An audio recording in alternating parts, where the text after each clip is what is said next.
मचिया ही बैठी है सासु तबाऊ हरिया रज करे बाऊ हरिया रज करे हो।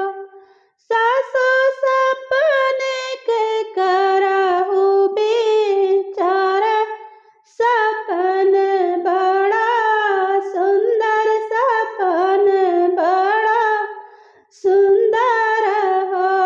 सासु सपने के करहु बिचार सपन बड़ा सुंदर सपन बड़ा सुंदर हो।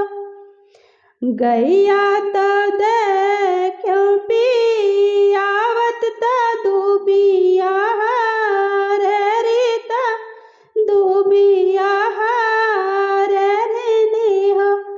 सासु अम्मा तो देखो घावतिया तो बड़ा निक लागे तो बड़ा निक लागई हो।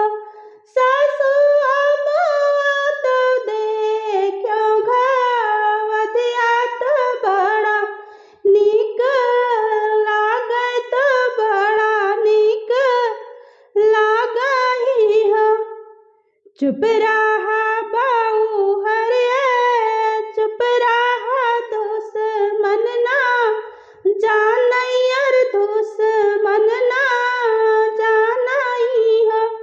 चुप रहा ए बौहरे चुप रहा दुश्मन ना जानै तो दुश्मन ना जानई हो। गैया तो वहीं तोरे